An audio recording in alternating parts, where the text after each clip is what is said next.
Ibu yang dicintai Allah Subhanahu wa taala, alhamdulillah karena karunia-Nya kita dapat berkumpul kembali di rumah keluarga Hanggodo yang indah ini, dan mohon maaf jika kita membatasi Ibu dan Bapak yang akan hadir karena memang rumahnya tidak mencukupi seperti di Palem ya. Tapi alhamdulillah kita bisa berkumpul kembali dengan Nanda Abu, dan tentunya ini adalah suatu karunia yang luar biasa buat kita yang telah berjalan puluhan tahun kita bersama Nanda Abu. Terima kasih Nanda. Kita udah 10 tahun ya? 10, 15 kali 15 ya? dari zamannya Ibu Lulu ya. Masih gini-gini aja ya? Tambah pinter dong. Oh, tambah pinter. Ya. Anak kemajuan. Dan tentunya pada pagi hari ini Nanda ingin share dengan kita semua yang judulnya Hening ya. Jadi sekali lagi terima kasih kepada keluarga Hanggodo dan Ibu Tuti yang selalu siap membantu kita menyediakan semua keperluan yang akan kita dapati pada hari ini. Sekali lagi Nanda, silakan untuk kita berbagi.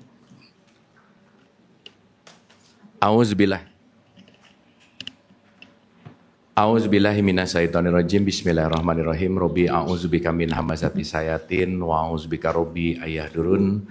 Robbi shrahli sodri wa yassirli amri wahlul 'uqdatam min lisani yafqahu qauli. Assalamualaikum warahmatullahi wabarakatuh.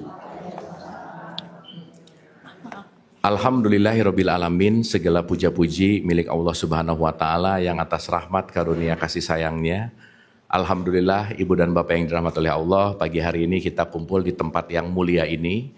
Pertama-tama mari kita sama-sama doakan siapapun yang menjadi jalan pertemuan kita di pagi hari ini senantiasa mendapatkan keberkahan dari Allah Subhanahu wa taala. Amin.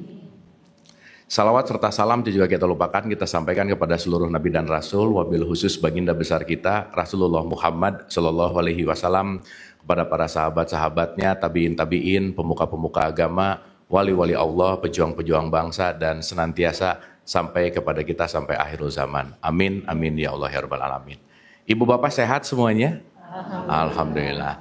Alhamdulillah pagi hari ini seperti biasa kita belajar lagi sama-sama, kita berkontemplasi lagi sama-sama, dan yang terpenting kita belajar untuk jeda sesaat gitu ya, kita hening sesaat.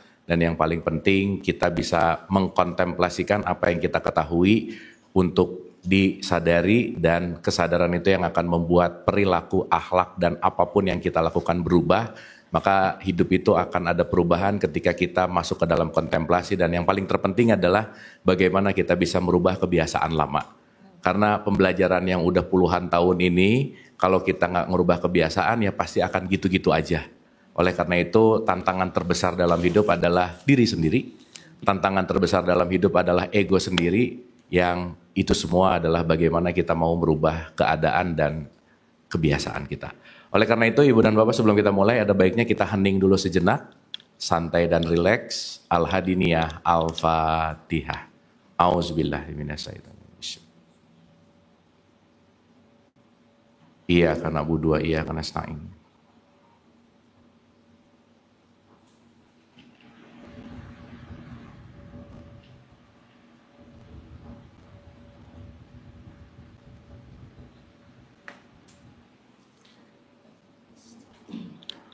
Amin, amin, amin, ya Allah, ya Rabbal Alamin. Senantiasa kita sudah hadir utuh di sini saat ini, kita sama-sama belajar, dan seperti biasa kita akan sama-sama berdialog. Karena Ibu dan Bapak, saya meskipun udah lama banget gitu ya kita bareng, saya selalu mengawali dengan mendisklaimer dengan bahwa saya bukan mau ceramah Ibu Bapak, saya bukan mau bertausiah, apalagi mau mengajarkan sesuatu, apalagi ngasih wejangan, karena tidak ada orang yang berubah karena sering dikasih wejangan. Betul nggak Bu, Pak? Tapi perubahan itu datang karena kita kasih contoh. Jadi pagi hari ini kita akan banyak berdialog, banyak berdiskusi, tapi entah tadi pop up aja, kayaknya dari sekian lama pertemuan, kita penting saat ini juga untuk belajar hening sih gitu. Karena nanti kita akan ngerti bahwa hening itu kunci dari apapun dalam konteks hidup itu adalah keheningan itu sendiri gitu. Nah, sebelum masuk ke topik itu, kalau Ibu dan Bapak ada pertanyaan dulu kah atau ada bahan diskusi dulu? Boleh Ibu Bapak, siapa tahu dari pembahasan-pembahasan yang lalu atau apapun yang Ibu Bapak mau lempar kepada topik supaya kita bisa berdialog dulu. Ada? Silakan Ibu Bapak, ada pertanyaan kah? Ya, waktunya habis. Terima kasih ya. Kelihatannya udah paham-paham ya. Silakan, siapa tahu ada pertanyaan, ada bahan elaborate. Nggak ada pertanyaan Ibu Bapak? Oh, berarti udah oke semua gitu ya? Ya udah, karena Ibu Bapak nggak ada pertanyaan, jadi saya yang mau nanya deh kalau gitu ya. Mangga Pak, silakan. Waalaikumsalam.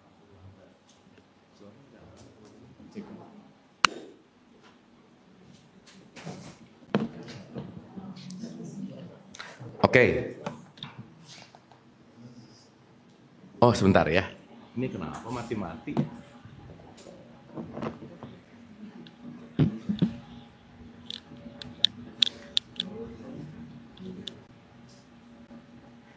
Oke, nah mudah-mudahan udah aman.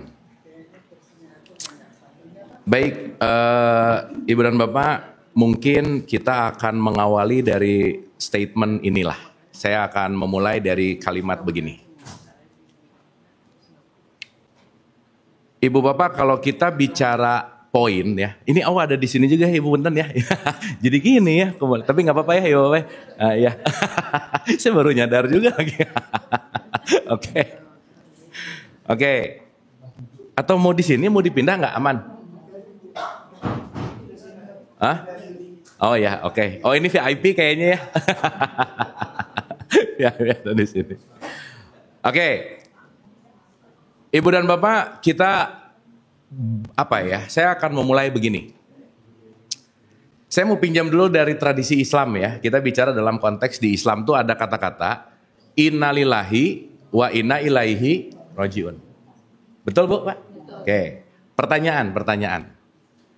Kalau kita memahami innalillahi wa inna ilaihi rajiun, berarti kita ini dari Allah dan akan kembali ke Allah. Clear? Yeah. Oke.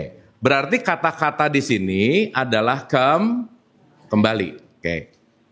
Dan pembahasan ini pasti akan beda sama ketika kita pertama kali ngaji 10 tahun yang lalu pasti akan beda gitu. Kan masa sih kita ngomongnya di kelas yang sama mulu, betul nggak Bu? Jadi kita mudah-mudahan bisa masuk lebih ke kesadaran yang lebih dalam untuk memahami tentang konteks innalillahi wa inna ilaihi rajiun. Oke. Sering menggunakan kata bahwa kembali itu artinya adalah pulang. Ibu Bapak pernah dengar nggak? Orang ini sudah berpulang. Pernah dengar? Ya. Nah, kalau Ibu Bapak dengar kata-kata berpulang, apa sih yang kepikiran? Meninggoy gitu ya. Nah, die gitu. Betul nggak? Kata-katanya adalah sudah berpulang. Tapi coba kita cermati kata-kata, ada kata-kata meninggal. Oke? Pertanyaan saya, berarti kalau ada kata-kata meninggal, sesuatu meninggalkan sesuatu, betul nggak Bu? Ya. Nah, berarti pertanyaan saya, kalau ada orang yang meninggal, ada sesuatu yang ditinggalkan nggak kira-kira? Ada sesuatu yang dalam tanda petik lepas nggak kira-kira? Nah, sehingga nanti kita akan ngerti bahwa kepulangan ini sangat erat kaitannya dengan yang meninggal. Pertanyaan. Kalau kita mau kembali ke Allah, berarti yang paling penting, karena saya datang ke sini baru Bu, pertama kali, kalau saya nggak dikasih alamat, saya nggak akan nyampe ke sini. Betul nggak? Berarti kalau saya mau kembali pulang atau pergi pulang?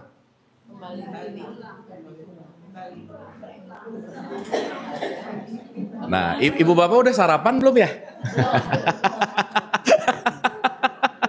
Gini. Nanti di bulan Ramadan, Februari akhir, kita puasa tuh. Di akhir puasa ada kata-kata kembali ke fitrah. Kembali ke fitrah atau pergi ke fitrah? Kembali. Kenapa kembali? Nah, jadi kita ini mau pergi atau mau pulang? Jadi pergi pulang atau kembali pulang? Gitu. kembali. Sip?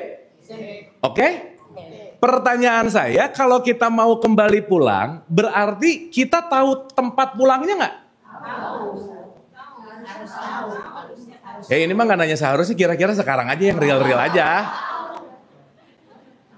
Nah. Tahu dong. Lah gimana mau kembali kalau kita nggak tahu? Ibu bapak mau main ke PIM, ke B-Exchange, kemana? Pasti ada waktu untuk pulang. Dan pulang ke rumah tuh udah nggak mikir. Udah nggak pakai Google Maps, kecuali kalau mau ngecek macet sih.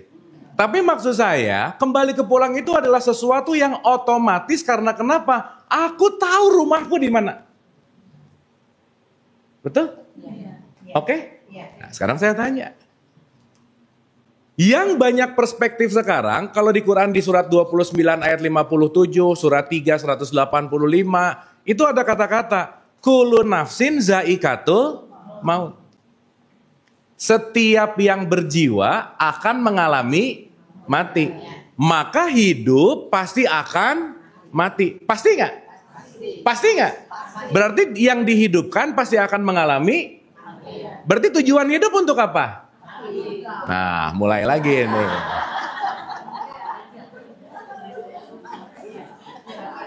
Wah, gawat nih.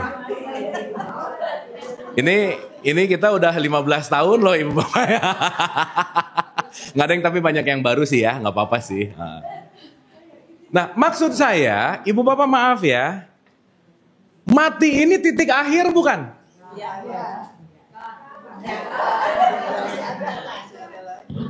Hah? Gini aja deh, gini. Ibu bapak kalau dengar kata mati, happy nggak?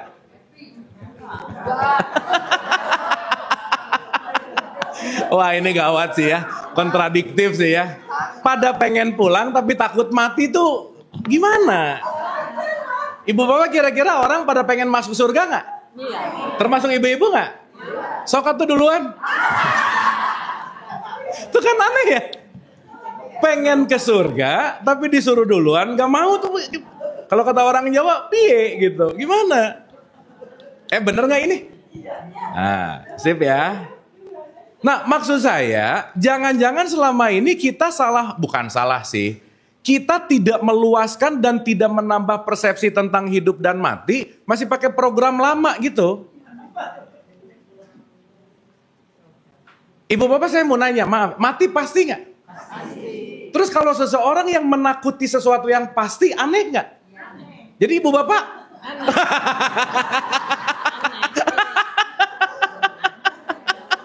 Ya, tapi seenggaknya sadar kalau dirinya aneh, itu udah bagus. Yang bahaya tuh nggak sadar ibu bapak. Kan saya sering bilang gini ya. Yang paling agak berbahaya dalam hidup adalah ketika aku tidak tahu kalau aku tidak tahu. Itu bahaya tuh. Dia ketutup banget gitu intinya. Nah, ulang ya. Ibu bapak kita santai dulu boleh ya? Nah, karena kita mudah-mudahan hari ini nggak banyak teori lah. Karena kalau sekarang banyak teori mulu, nggak praktek, puyeng. Gitu. Sip ya? Ulang. Dalam perspektif awal dulu kita mau pulang. Betul?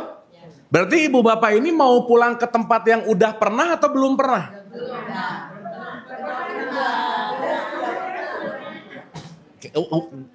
Gini. Innalillahi wa inna ilaihi rajiun. Semua dari dia dan akan kembali ke dia. Ibu bapak kalau pulang ke rumah berarti pernah ada di rumah nggak? Tadi nggak gitu jawabannya Saya tuh mau pulang ke rumah, pernah ke rumah nggak? Belum sih, tapi saya mau pulang. Gimana? Betul nggak? Oke. Saya mau langsung agak ke tengah dikit ibu bapak. Maaf ya. Seharusnya menjadi diri sejati itu hal yang paling mudah karena nggak perlu usaha. Betul nggak? Bahwa tidak ada pohon alpukat yang berbuah alpukat dia berusaha. Aku mau jadi alpukat. Nggak ada bu. Dan gak juga ketika pohon alpukat ngelihat sebelahnya semangka, aku pengen ya jadi semangka. Enggak juga. Betul gak? Tapi hari ini banyak orang yang mati-matian, aku mau menjadi jati diriku dan aku belajar mati-matian untuk menjadi jati diriku. Aneh gak bu Pak? Aneh. Berarti ibu bapak maaf ya. Hal yang sebenarnya paling mudah dalam hidup adalah menjadi diri sendiri harusnya. Karena nggak harus usaha. Emang ibu bapak ketika nanam cabai doa, ya Allah jadikanlah cabai. Ibu bapak mau doa mau nggak nanam cabai keluar cabai. Betul nggak? Maka nanti kata kuncinya, salah satu jalan terbaik untuk pulang itu namanya effortless. Effortless itu artinya nggak ada lagi. Itu nanti kaitannya sama ikhlas. Kaitannya sama letting go. Maka hal yang berat dalam hidup itu semua terjadi karena kita menggenggam terus gitu. Ibu bapak, saya menggenggam sama saya melepas lebih gampang mana sih? Ini kan lepas gitu. Ibu bapak gini terus seharian capek nggak? Capek. Nah ibu bapak yang ingin saya sampaikan adalah boleh jadi ibu bapak sampai hari ini banyak gini terus yang membuat hidup ibu bapak tuh lelah hari ini. Lelah banget.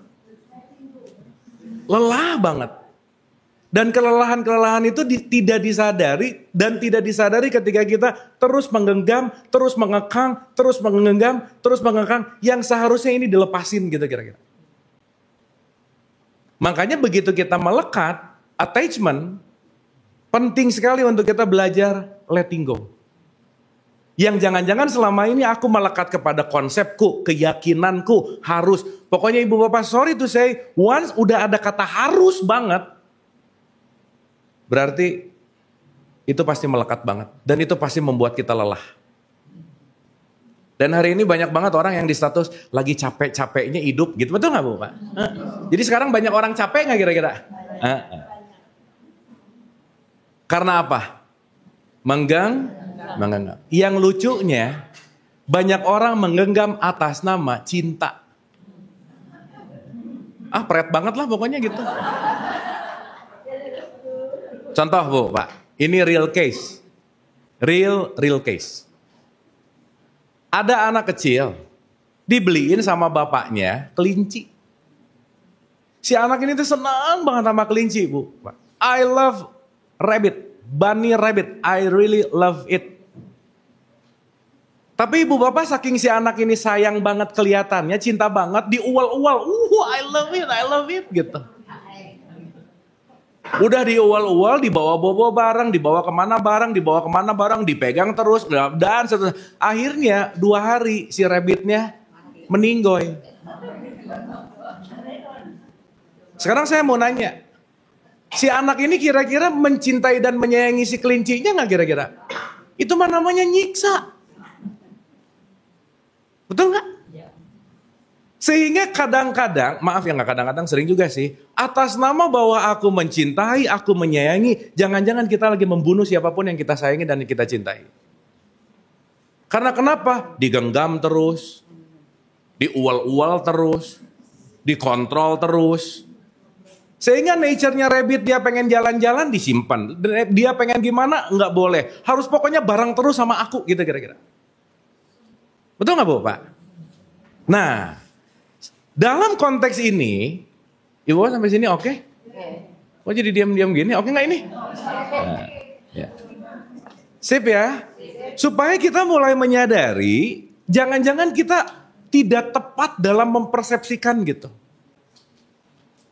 Dan ketika kita mengatasnamakan apa itu, jangan-jangan cuma ada 2 aja Ibu Bapak. Kalau ego kita aktif, love-nya itu pasti non-aktif. Ini kita straight to the point aja ya. Kalau ego aktif, Allah nggak ada aja. Sip ya? Ego tuh maunya ku. Kan Ibu Bapak kalau kita summary-kan sederhana, hidup itu cuma ada 2 yang ngebuat kita nggak bahagia. Keinginanku nggak kejadian, dan yang terjadi nggak sesuai keinginanku, udah gitu aja. Betul nggak? Karena kita berusaha mengontrol realitas. Berusaha mengontrol kejadian. Tapi maksud saya ketika saya ngomong effortless bukan berarti jadi malas-malasan, bukan. Detachment itu bukan berarti tidak berpartisipasi, bukan. Beda antara aku dites tidak berpartisipasi, itu namanya ignorance, nggak peduli, apatis. Tetapi ketika kita dikontrol oleh dunia kita dikontrol oleh keinginan kita, maka kita melekat kepada itu, kita akan mengalami kelelahan, inersia gitu loh Bu. Dan banyak orang hari ini nggak jujur sama perasaannya, nggak jujur sama apa yang sejatinya, dia selalu mengungkapkan sesuatu yang nggak oke. Disadari atau tidak, tubuhnya pasti psikosomatis. Makanya sekarang 1 dari 10 orang di Indonesia itu berpenyakit mental dalam tanda petik. Ya, Ibu Bapak ya. Maka Ibu Bapak maaf ya, orang yang mati itu bukan orang yang dikubur. Tapi orang yang tidak bisa menikmati saat ini, itu udah mati namanya. Orang yang tidak bisa menerima realitas itu udah mati sebetulnya. Jadi jangan-jangan kita tuh udah lama mati sih Bu, nolak mulu hidup gitu. Nolak mulu realitas, kenapa? Karena begitu egomu hadir, ya kamu mati. Tetapi begitu kita mematikan ego, Allahnya hadir. Maka Nabi Muhammad selalu mengatakan, antamutu qobla mutu, belajarlah mati sebelum mati. Belajarlah mematikan egomu sebelum tubuhmu expired gitu kira-kira. Kenapa? Karena once ego kita hadir terus, kita tuh sebenarnya lagi mati loh Bu. Berarti kalau kita mau melepaskan ego, di situ ada yang namanya kesadaran. Dan Ibu Bapak maaf ya, kesadaran ini akan aktif kalau kita mengalami yang namanya kenyamanan. Orang yang nyaman pasti tidak keberatan. Beda loh ya. Hal yang ringan kalau ngerjainnya keberatan tetap berat loh Bu. Betul kan? Sesimpel bapak-bapak disuruh ngangkat galon aqua, tapi diomelinnya panjang banget, males pasti gitu. Misal. Kan simpel sebenarnya. Kenapa? Ini cerita teman saya sih. Hal yang simpel cuma ngebeliin sesuatu, tapi keberatan ngerjainnya jadi beratnya Bu Pak. Kenapa? Karena nggak nyaman. Dan begitu kita nyaman, kita akan tidak keberatan dan kita akan menyatu. Contoh, Ibu Bapak kan udah mulai nggak sadar lagi pakai baju. Karena dia udah menyatu dan aku nyaman dan aku udah menyatu dari bagian diriku gitu. Betul? Saat kacamata udah nyaman, Ibu Bapak nggak sadar lagi pakai kacamata. Betul nggak? Maka kata kuncinya adalah bagaimana aku belajar nyaman dalam hidup. Nyaman dalam menerima realitas yang jangan-jangan selama ini aku mencari kenyamanan, tetapi aku banyak memberikan makan ego-ego ini yang alih-alih pengen jadi bahagia, tapi nyarinya senang terus gitu kira-kira. Sampai sini oke Bu Bapak? Ini oke nggak? Dapat ya? Clear ya? Nah, Ibu Bapak kita pemanasan dulu ya. Belum mulai ini belum? Belum. Bentar lagi mulai. Dah. Sekarang kita cari korelasinya coba. Ilaihi rojiun, hidup dan mati, ego dan cinta, kembali pulang. Berarti kita ini mau pulang ke tempat asal. Betul nggak Bu Pak? Berarti harusnya sama tempat asal kita, sama kampung kita, harusnya asing nggak? Tapi lucunya hari ini banyak yang asing sama Tuhannya gitu loh Bu Pak. Betul nggak? Even Ibu Bapak kalau saya pulang ke Bandung, wah udah nggak mikir di sini ada, cuman emang rada-rada beda sih. Tapi ada satu kerinduan ketika kita pulang ke kampung halaman, maka hanya rindu yang akan membawa kita pulang kepada Tuhan. Dan sorry to say, kerinduan itu tidak akan ada ketika ego ini lagi aktif. Akhirnya banyak mencari keluar, banyak mencari sesuatu, menggapai dan berusaha, tapi kita lupa untuk melepaskan. Ibu Bapak maaf ya, hidup itu urusannya kehilangan kok. Makin tua kan rambut makin hilang, betul nggak Bu Pak? Bener nggak ini? Gigi makin hilang, kulit makin keriput, bentar lagi hilang gitu. Jadi secara alamiah aja, hidup itu adalah belajar merelakan dan melepaskan. Yang jangan-jangan 10 tahun yang lalu belum beres masih dipegang sakitnya sampai hari ini gimana sih? Aduh ya 5 tahun lalu orang ini, 5 tahun lalu masih puyeng hari ini gitu. Betul gak Bu Pak? Dan even kalau kita benci dan gak melepaskan Ibu Bapak, si orang yang kita benci dipakai straight jacket, ditempelin ke SpaceX-nya Elon Musk, dikirim ke Mars, orangnya udah gak ada, perasaannya masih ada di sini. Berarti kan poin pentingnya bukan masalah yang di luar, tetapi selalu sesuatu yang ada di dalam.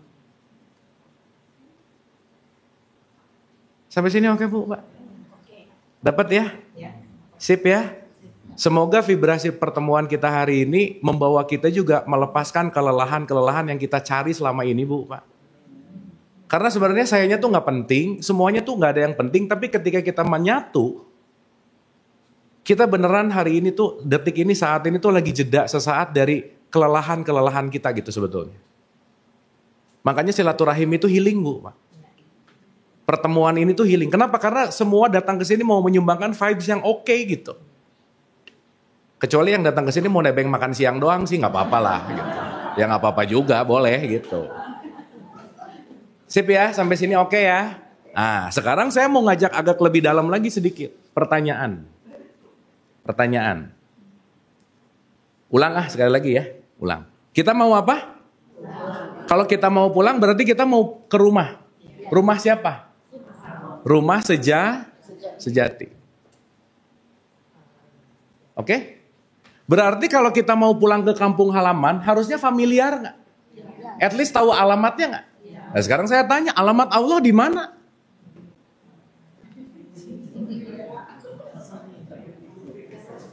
Benar nggak ini? Semua orang, aku mau kembali ke Allah. Iya, alamatnya di mana? Aku pokoknya nggak tahu, pokoknya mau kembali, kan aneh Bu. Betul nggak? Satu. Yang kedua, pertanyaan. Allah itu di luar kita atau di dalam kita? Berarti di luar nggak ada dong.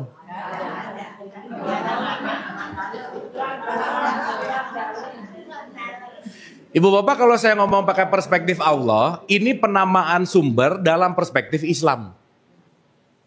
Awas ya, kita jangan berantem gara-gara beda nama, padahal substance-nya itu-itu juga gitu. Mau Allah, mau Sang Hyang, mau Atman, mau Brahman, semua hanya nama. Tapi semua esensinya mau aqua, amin, disre, mineral, semuanya hanya mineral, water.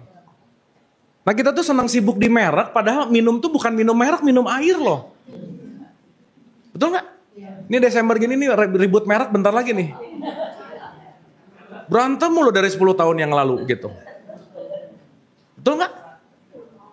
Nah sekarang pertanyaannya, kita mau jadi manusia merek atau mau jadi manusia ruang, itu aja.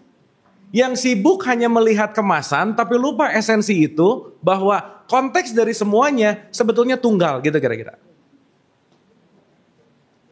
Nah, saya mau nanya Bu, Pak, ulang sekali lagi. Maaf ya.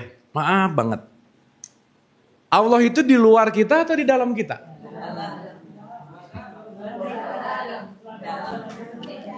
Hah? Ya oke. Gini Ibu Bapak. Kita agak lebih deep lah sedikit aja. Contoh. Ibu Bapak pernah nonton Finding Nemo nggak, ikan?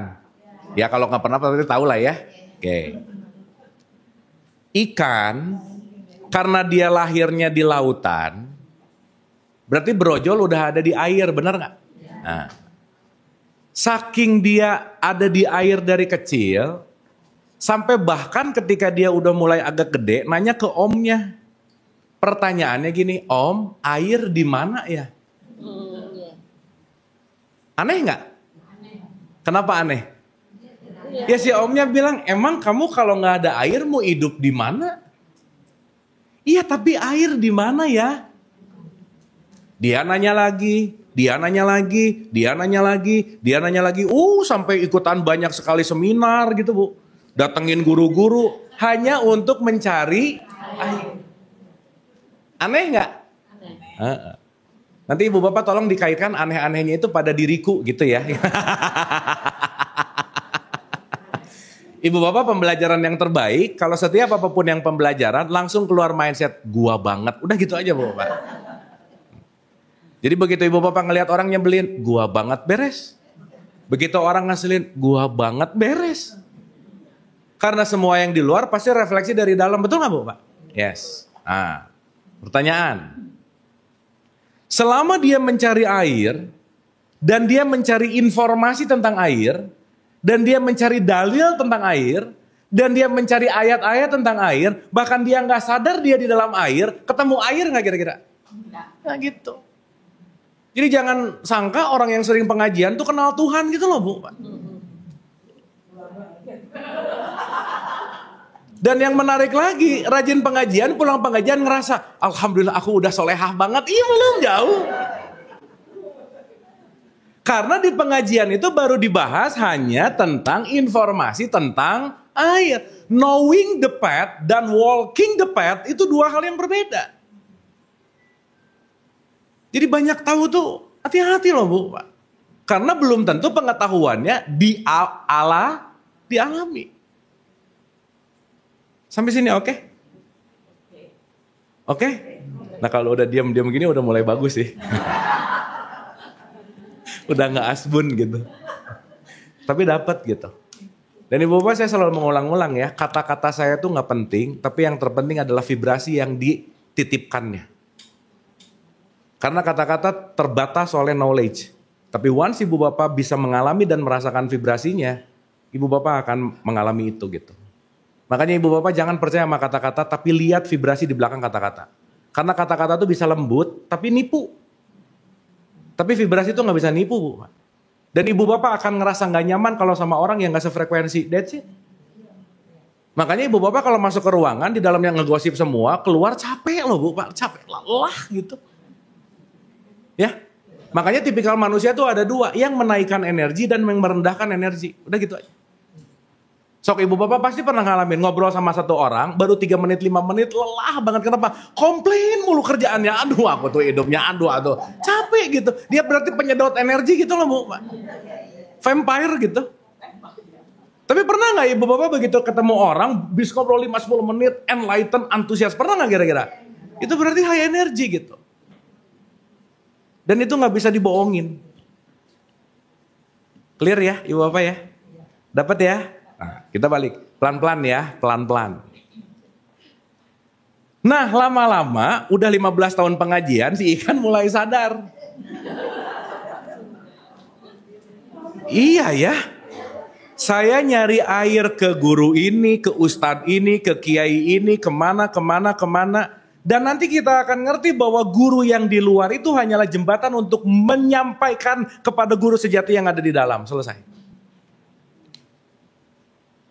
Maka Nabi Muhammad gak pernah ngomong guru murid tapi sahabat.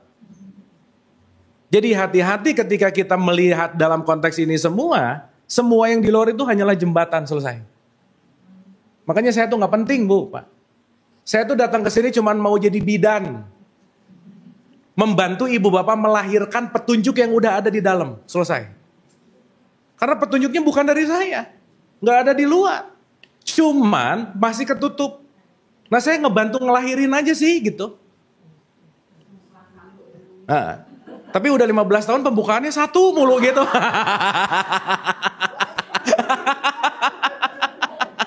Lama-lama disesar ya. Ibu bapak saya mau nanya, mohon maaf. Semua petunjuk sebetulnya udah ada belum? Udah. Jadi kalau ada, aduh makasih ya kamu ngasih saya petunjuk. Enggak. Petunjuknya udah ada. Cuman dari kemarin ngeyel mulu gitu loh bu. Betul gak? Kenapa coba petunjuknya udah ada? Ih jadi diam. Karena sumbernya sama.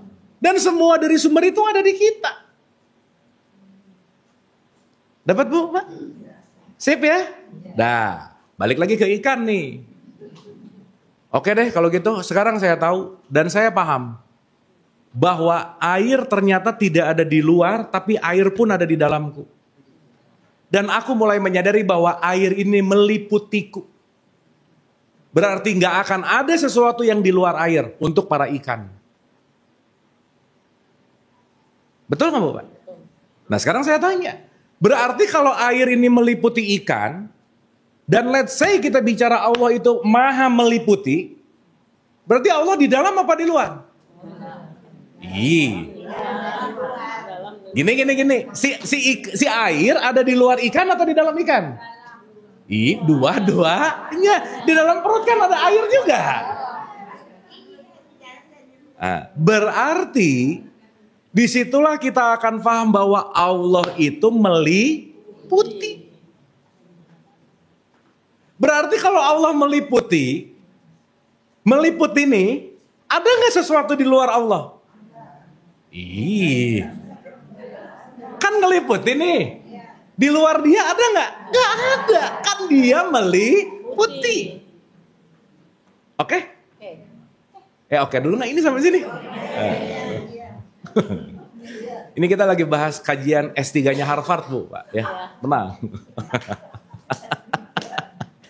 Nah, pertanyaan berikutnya. Ya, saya pengen pelan banget supaya ibu bapak ngerasa gitu. Karena untuk tahu tuh oke lah. Tapi dari tahu ke ngerasa itu PR sih. Dah. Analogi. Perumpamaan. Katakanlah Allah itu segambar ini. Sekertas ini. Oke? Sip? Pertanyaan. Saya bisa nulis di sini nggak? Kenapa? Karena kertasnya di sini. Kalau di sini? Nah, berarti yang saya bisa hanya tulis di mana? Di kertas di sini. Sip? Berarti semua keberadaan tulisan ini ada pada layar dan kertas yang satu. Betul nggak Bu Pak? Nah. Oke? Sip? Nah, muncullah lingkaran. Muncullah segitiga. Muncullah kotak. Pertanyaan, ada berapa gambar? Kok ragu-ragu? Ada berapa gambar? Sip. Tapi semua gambar ini terletak dalam satu wadah nggak? Oke? Berarti 3 di dalam 1. 3 in 1. Kayak kopi. Paham gak nih? Sekarang saya tanya. Si 3-3-nya ini di dalam satu kesatuan. Cuman kita memberikan nama. Ini lingkaran, ini segitiga, ini kotak. Dan semakin kita fokus sama lingkaran, segitiga, dan kotaknya, kita fokus sama bulatnya, segitiganya, kotaknya, dan namanya. Semakin kita fokus sama keberadaan yang tampil, kita lupa bahwa 3-3-nya di wadah yang sama. Betul nggak? Saya bisa bikin kotak di sini nggak? Kalau di sini? Kalau di sini? Berarti tidak mungkin ada yang di luar layar ini, tidak mungkin ada yang di luar kertas ini, karena semua keberadaan pasti ada di dalamnya. Berarti mau ini orang nyenengin, nyebelin, setengah gila, mau gimana, mau apa, ada dalam layar nggak kira-kira? Kalau ibu bapak punya kesadaran ruang, ibu bapak akan melihat Allahnya, bukan kebenciannya.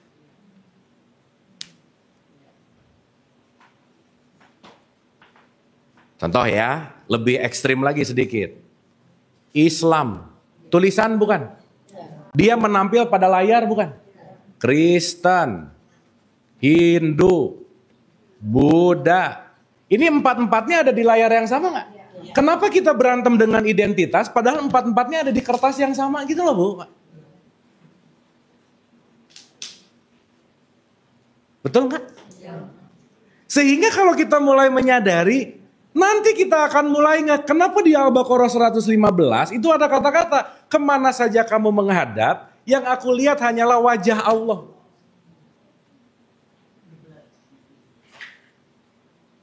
Tapi karena kita sibuk dengan ego dan penilaian, aku ngelihat lingkarannya, lupa wadahnya.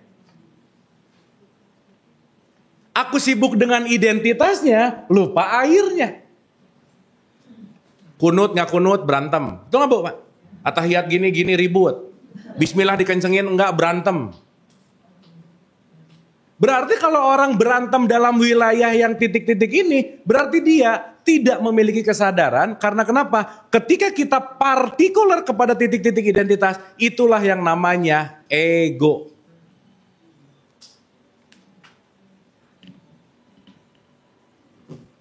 Ini sampai sini oke Ibu Bapak? Oke? Ini agak susah nerangin ini nih sebenarnya nih. Iya. Hanya orang-orang yang mau mikir sih sebenarnya yang ngerti ini. Ibu Bapak by the way ya, maaf ya. Saya boleh ngomong fakta nggak? Nah, kan fakta namanya juga. Masyarakat Indonesia itu IQ rata-ratanya 78,4 tuh Pak. Ibu Bapak tahu IQ gorila itu 70. Jadi cuma beda 8 sih. Jadi gorila tuh susah ngerti gini-gini gitu loh Bu, Pak. Susah. Iya. Susah mengekstrapolasi ke abstraksi untuk mengerti ini tuh repot. Kenapa? Karena jarang latihan mikir. Maunya ngejudge. So saya mau nanya, Ibu Bapak ini termasuk orang yang sering berpikir atau banyak pikiran? Ya udah gitu aja. Beda loh. Aku berpikir dan aku banyak pikiran. Dan semua, maaf ya Ibu Bapak ya, semua penderitaan hidup datang dari tetangga dekat kita yang namanya pikiran. Maka suffering always seen in illusion of your mind. Makanya orang yang malas mikir pasti menilai. Kafir, haram, jelek, bid'ah, macam-macam udah. Kenapa udah malas mikir? Kenapa? Udah pokoknya gitu aja. Yang keren lagi, sepengetahuan saya di Islam, kayak tahu semuanya aja gitu loh Bu, Pak. Betul nggak? Yeah. Padahal kita memahami semuanya, pasti nggak ada yang benar-benar udah nyampe, kita semua bertumbuh. Contoh, Ibu Bapak pernah dengar fikih nggak? Pernah ya? Semua itu adalah dugaan-dugaan sementara. Nggak ada yang final. Karena hidup itu semuanya berjalan dinamis. Makanya salah satu kunci dari konteks apapun hidup ini adalah belajar beradaptasi terhadap perubahan. Betul nggak Bu, Pak? Sekarang saya tanya, perubahan pasti nggak? Dan berubah itu nggak enak. Makanya salah satu skill yang saya dan Ibu Bapak penting untuk miliki dalam hidup, skill terampil dalam menderita. Udah gitu aja. Kalau kita nggak punya keterampilan dalam menderita, kita susah adaptif pasti. Kenapa? Pengennya sesuai maunya aku terus. Pengennya itu terus. Berubah dikit, aduh kelabakan gitu. Ibu Bapak ngerasa gak kita dirubah abis-abisan waktu pandemi? Wah udah, emak-emak gaptek repot aja. Itu awal-awal saya zooman dialog positif, aduh itu puyeng banget Ibu Bapak. Ini gimana masukin linknya, ini gimana. Tapi that's changing, betul gak Bu Pak? Dan Ibu Bapak kalau gak berubah, how come? Nokia aja, yang pada saat itu gak pernah kepikiran mau bangkrut Bu Pak. Karena dia tidak mengalami perubahan, over kok. Maka kata kuncinya adalah berubah atau mati. Jadi kalau saya nggak pernah berubah, udah mati sejak lama sih. Jadi mudah-mudahan kita udah mulai mempersepsikan mati itu bukan kuburan gitu loh Bu. Tapi mati rasa, mati logika, mati nalar sehat. Ibu Bapak mohon maaf ya, kalau orang lagi ngebenci orang lain, sadarnya lagi hidup nggak? Nggak, berarti dia lagi apa? Lagi jadi apa? Mayat hidup namanya. Zombie. Berarti dia tidak sadar apa yang dia lakukan. Makanya kalau di Quran, janganlah kamu sholat dalam keadaan mabuk. Bukan alkohol, bukan. Wine, bukan. Ngomongnya bismillah, atas nama Allah yang penuh kasih sayang, selesai sholat nyuruh anaknya pakai marah-marah, kan aneh. Mabuk kan Bu Pak? Alhamdulillahirabbil alamin. Segala puji hanya milik Engkau ya Allah. Habis gitu selesai dia sedekah, orangnya ngomong terima kasih. Oh, makasih aja enggak. Mabuk enggak?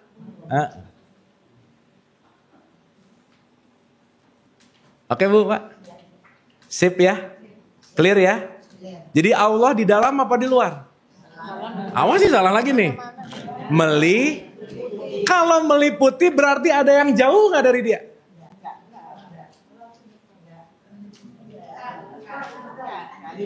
Hah? Gini. Ibu bapak sama oksigen deket nggak? Kenapa? Diliputi. Betul? Berarti ketika ibu bapak mau nyari oksigen harus bergerak nggak? Kenapa? Ada di mana? Sip. Berarti ibu bapak kalau pulang ke Allah, kemana pulangnya? Mulai nih. Ayo, betul nggak? Karena selama ini mikirnya pulang ke Allah itu menuju. Betul kan nih? Oke nggak? Contoh. Dari Jakarta Bintaro sini mau ke Bandung. Ada jarak nggak? Kalau kita ngomongin ruang dan waktu. Oke? Pertanyaan. Ketika saya punya planning pergi ke Bandung, berarti titik finishnya adalah Bandung. Titik startnya adalah Jakarta. Start. Ketika ibu bapak bilang bahwa aku telah sampai, berarti ketika ibu bapak udah nyampe di mana? Sip. Sekarang saya tanya. Kalau dalam perspektif innalillahi wa inna ilaihi rajiun, tujuan kita adalah Allah. Pertanyaannya, di Jakarta ada Allah nggak? Di Bandung ada Allah nggak? Di tengah-tengah ada Allah nggak? Jadi kapan kita nggak pernah sampai ke Allah?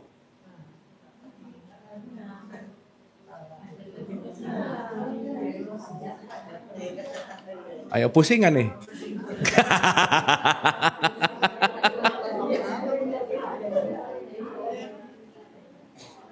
Betul nggak? Berarti perjalanan menuju Allah itu bukan perjalanan ruang dan waktu dong. Ibu bapak maaf ya. Ini yang datang ada 50 lah misal ya.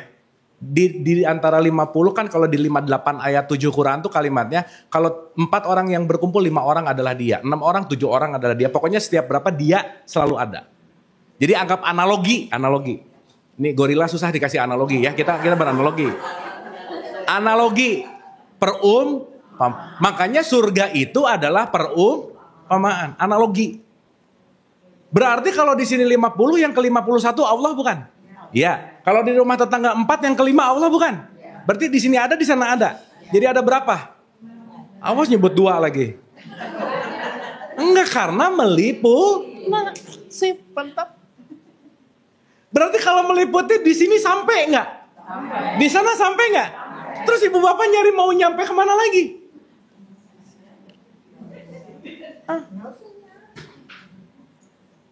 Itulah, ya maaf ya sekarang, menuju ke Baitullah. Pernah gitu nggak? Kemana? Jauh ke Mekah. Betul nggak? Karena mindset Baitullahnya yang kotak namanya Ka'bah. Nggak apa-apa juga, itu simbol.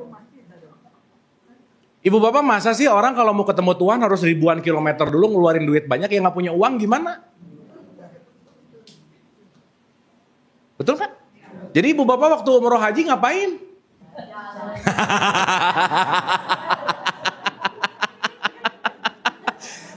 Ini saya bukan ngomong nggak penting, bukan loh ya. Iya. Tapi jangan sampai punya perspektif bahwa Tuhan tuh ada di situ gitu. Ibu bapak maaf ya, doa di depan Ka'bah sama doa di Bintaro sini mana yang dikabul sama Tuhan? Yang paling pusing Tuhan ya kemarin pas Indonesia lawan Arab bu, Pak. Pusing nggak?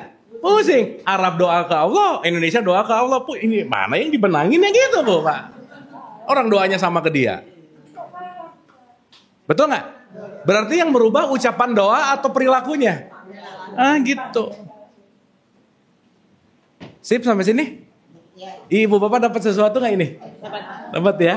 Nah, Dikit lagi, dikit lagi. Dikit lagi kita praktek ya. Tapi ini paham nggak? Jadi sekarang saya tanya. Tempat pulang kita ini jauh apa dekat? Udah lah supaya nggak usah basa-basi ya. Ibu bapak, pada kesadaran tertentu, ibu bapak sudah ada di rumah. You are already home. Berarti kalau kita sudah mulai berhenti mencari Tuhan, perjalanan di dalam Tuhan akan dimulai.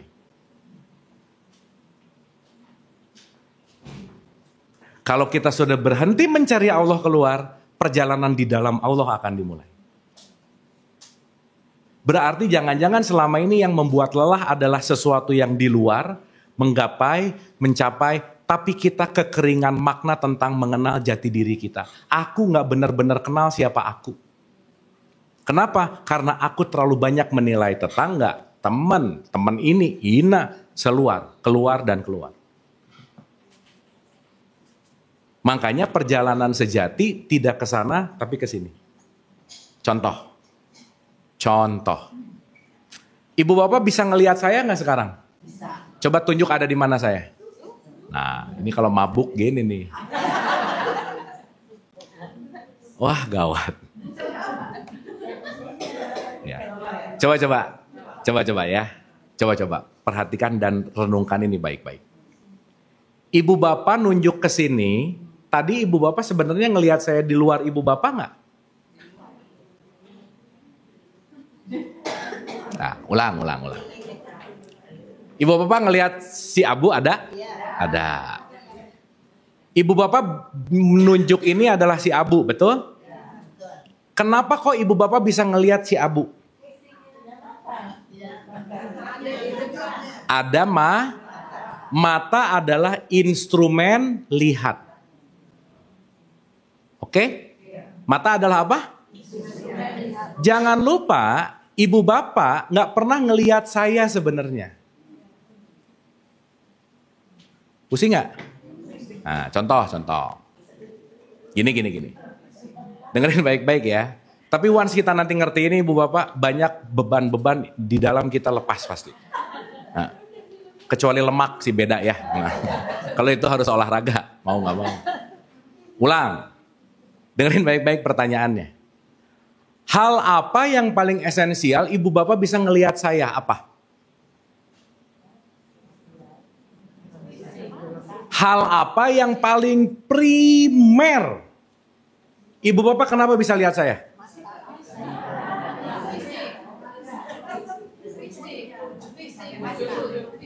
Ya, suka lupa tuh. Pakai baju hitam. Sekali lagi. Ini sampai asar nggak beres-beres nih ya. Sekali lagi. Tapi bapak ini penting banget, serius. Ini penting banget. Sekali dengerin pakai rasa coba pertanyaannya. Jangan langsung dijawab ya. Rasain dulu. Hal apa yang paling primer, esensial, ibu bapak bisa ngelihat saya apa?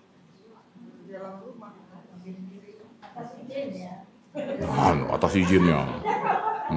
Itu jawaban religius banget sih, atas izinnya. Ulang ya. Semua bisa kelihatan gara-gara ada wadahnya nggak? Ini kalau nggak ada wadah, saya bisa nulis nggak? Berarti semua yang tertampak karena ada ruangnya. Karena ada tempat menampilnya. Sip? Oke? Berarti ibu bapak ngelihat saya karena ada apa? Ya, Allah tuh gimana itu. Allah tuh kita dulu. Nah, contoh. Di surat 24 ayat 35, di surat 24 itu namanya Nur. Allahu nur samawat, langit, ard, bumi.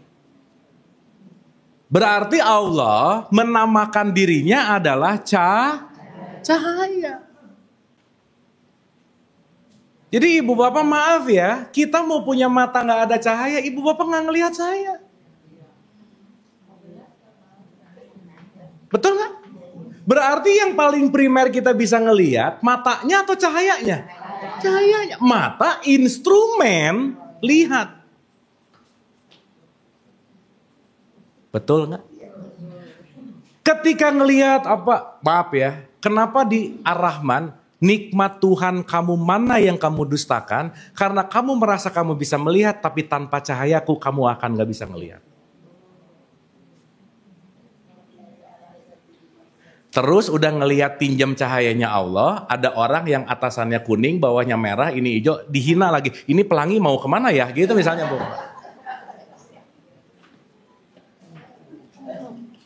Betul nggak? Jadi pada dasarnya kita semua ini bisa tertampak karena ada apa? That's it.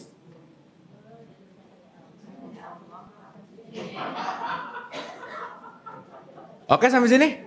Nah sekarang saya tanya, kenapa ibu bapak bisa ngelihat saya? Iya, udah kan itu, udah. Step berikutnya. Iya kan cahaya tuh primernya. Prosesnya gimana sih? Karena saya benda padat yang dititipkan padatan ini, maka bukan ibu bapak ngelihat saya, bukan mata yang mampu melihat saya, tapi ada pantulan dari kepadatan ini yang dipantulkan ke mata ibu bapak.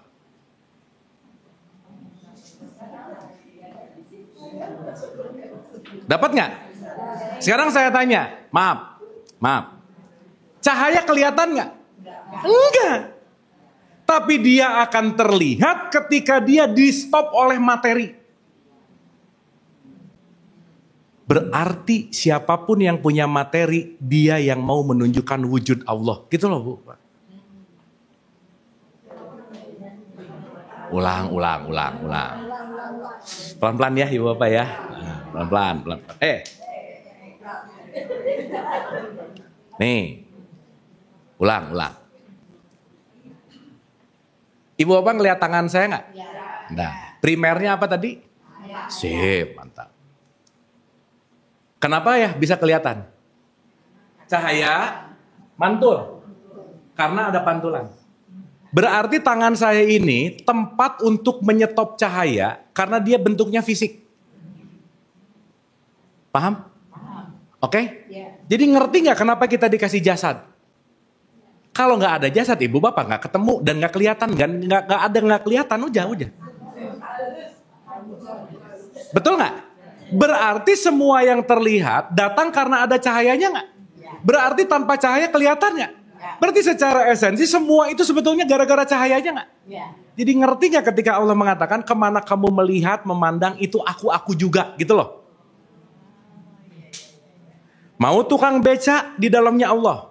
Mau CEO tetap Allah juga. Mau jenderal Allah juga. Ketika aku menghormati orang gara-gara jenderalnya, berarti aku gak ikhlas. Dan aku bisa meremehkan siapapun itu gitu. Kenapa? Karena aku tidak sanggup melihat Allah dimanapun. Jadi ibu bapak ngerti gak kenapa Nabi Muhammad begitu ada orang Yahudi ngeludahin dia kasih makan. Karena Nabi Muhammad gak ngelihat Yahudinya, gak ngelihat itunya, gak ngelihat ininya. Yang aku lihat hanyalah Allah di situ. Gimana? Oke?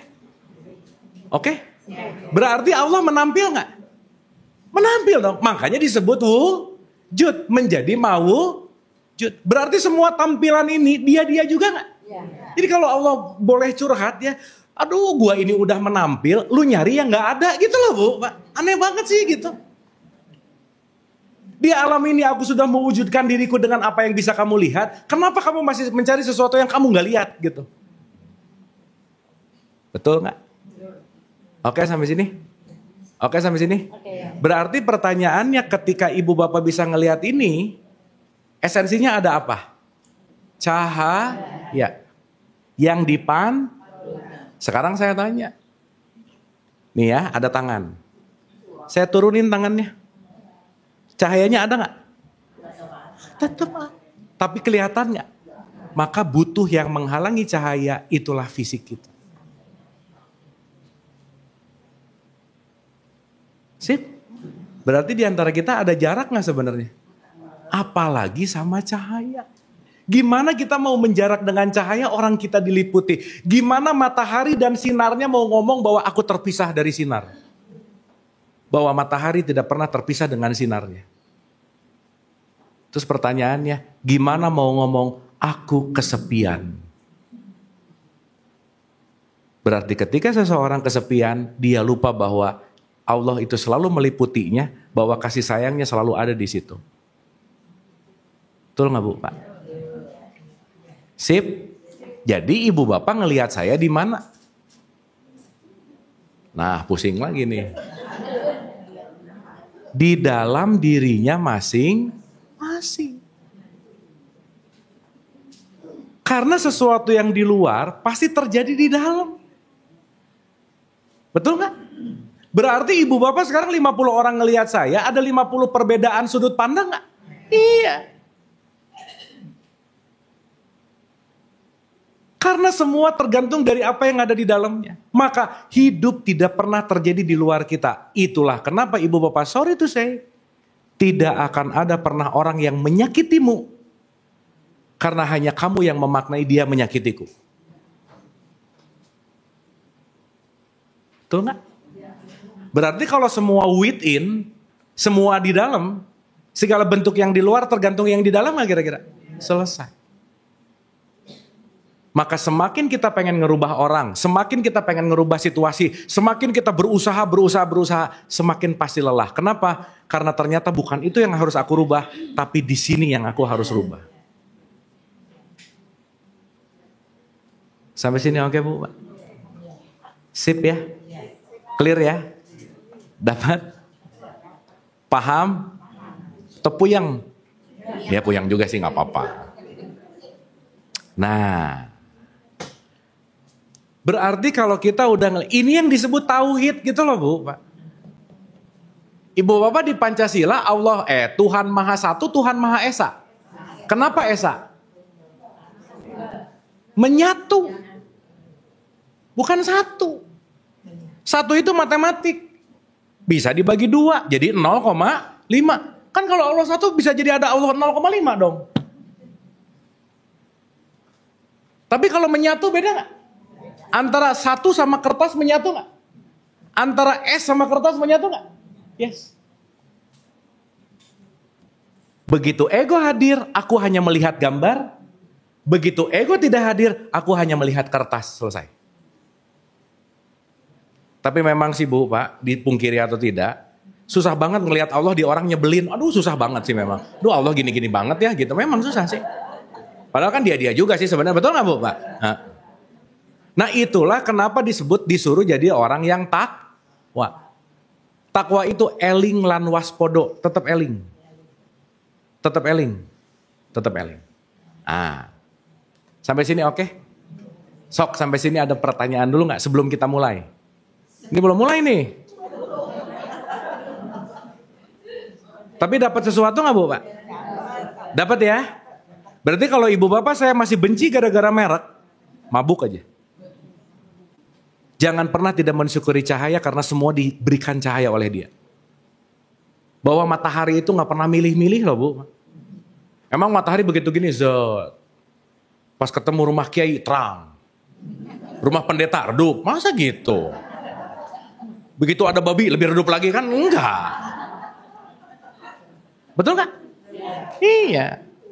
Makanya kita disebut rahmatan. Nah. Untuk merahmati semua alam. Untuk merahmati gitu. Nah jadi kata kuncinya adalah ketika kita ngelihat dan bisa memahami mana Esa, selesai. Sampai sini oke? Sampai sini oke? Nah. Iya Ibu.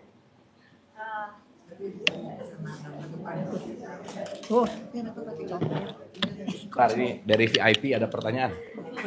Assalamualaikum Nak Abu. Saya mau bertanya mengenai Ibu kesini ya biar kelihatan. Aduh. Ya. Mangga. Assalamualaikum. Begini Nak Abu, saya hanya ingin menjadi satu kepastian pada diri saya. Bagaimana saya menyeimbangkan antara akal, ego, dan jiwa. Karena masa kini ini kan medsos ya, banyak sekali. Di mana di situ kan saya juga berpikir, tapi mana sekarang saya yang harus jadi patokan saya antara itu. Oke. Hatur nuhun. Terima kasih. Wah, keren. Boleh tepuk tangan, pertanyaannya keren banget. Oke, kita nanti masuk ke situ habis ini. Sedikit lagi. Hatur nuhun, Ibu. Ibu Bapak ini oke ya? Jadi Ibu Bapak maaf ya. Pulang jauh nggak? Jadi ya. Sebenarnya udah pulang belum? Sebenarnya udah pulang belum? Kan Allah di mana-mana. Cuman belum sadar pulang. Oke? Berarti ketemu Allah harus habis dulu expired nggak? Jadi ketemu Allah harus mati dulu ke tanah kusir nggak? Tetapi sesaat kamu mematikan egomu, kamu pulang. Jadi kita ini pulang pergi. Lagi rada mabuk sedikit pergi. Begitu sadar abis mabuk sober pulang. Besok mabuk lagi. Begitu nggak kira-kira? Makanya disebut bolak-balik namanya kolaba, disebut kolbu. Dapat Ibu Bapak? Sip ya? Nah, sekarang pertanyaan saya, berarti kembali ke Allah ini urusan tempat bukan? Bukan. Urusan kesadaran. Berarti kalau urusan kesadaran, PR-nya adalah bagaimana kita membangkitkan kesadaran. Nanti kita akan ngejawab tadi. Karena begitu pikiran yang bermain, jangan-jangan kita mengikuti dualitas kita, tapi kita tidak ngecek pikiran ini apakah menuju ke tempat yang realitas atau tidak. Maka pikiran itu awal dari yang namanya keinginan. Nah, tadi kalau ada kata-kata bagaimana memastikan? Memastikan itu adalah pembelajaran seumur hidup. Jadi kita disebut ongoing proses. Dan Ibu Bapak kita tahu, pikiran itu tugasnya mencacah. Dan untuk survival mode. Jadi kalau kita ngelihatnya sepotong-sepotong, itu fungsi pikiran. Tapi kesadaran itu ngelihat the whole picture. Contoh ya, supaya kita bisa bedain dulu mana pikiran, mana kesadaran.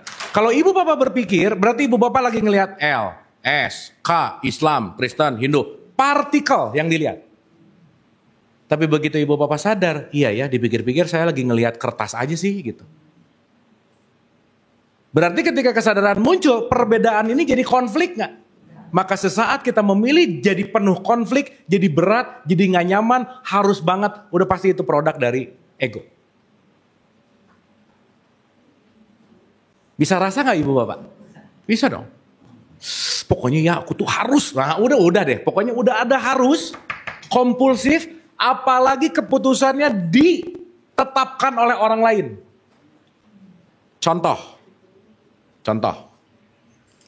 Ibu Bapak kita banyak memutuskan gara-gara keinginan sendiri atau gara-gara pancingan dari luar?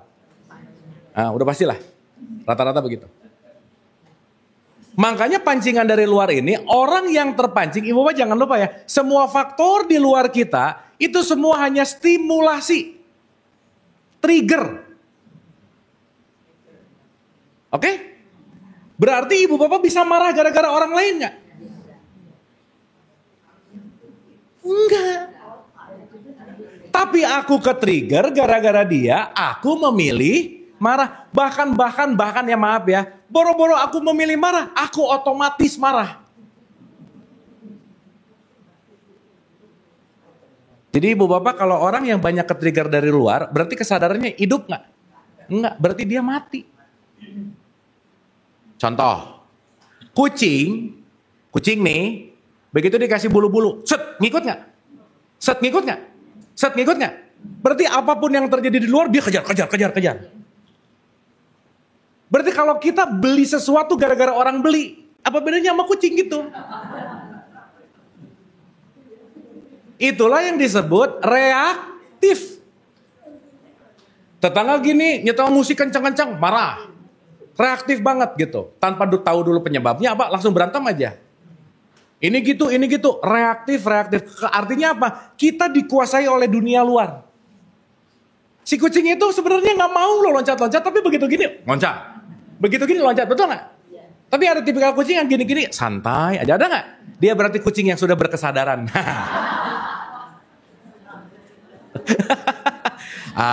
Nggak mau capek ngapain gitu-gituan, diam aja gitu. Tapi kayaknya udah tua aja sih gitu ya. Oke, gitu ya sementara ya. Tapi ini dapat Ibu Bapak. Nah, terakhir yang pengen saya ceritain, kita masih ada sekitar 15 menit lagi ya, 20 menit lagi. Ibu Bapak oke sampai sini? Dapat ya? Dapat something, dapat? Jadi pulang jauh apa dekat? Udah. Ibu Bapak once ngerti ini, kita hidup gak akan pernah takut aja. Apa yang harus ditakuti? Orang sumbernya bareng kok. Karena tidak ada terpisahan kita dengan sumber, dengan Allah. Yang ada adalah ketidaksadaran kita tentang hadirnya Allah gitu. Sip? Oke? Nah. Pelan-pelan. Jadi Allah itu kita sebut namanya true source. Sumber sejati. True source. Itu saya susah cari bahasa Indonesianya. Tapi ini kita sebut true source. Sumber. Sejati. Nah. Supaya nggak berantem nih ya. Supaya nggak berantem nih. Ada bapak, ada ibu. Berhubungan, keluarlah anak. Let's say kalau pakai segitiga Ibrahim, Hajar, Ismail. Ini kan segitiga sama sisi yang penting banget nih. Pertanyaan. Sebelum anaknya ada, dia ada di mana sebelumnya? Sebelum dia lahir?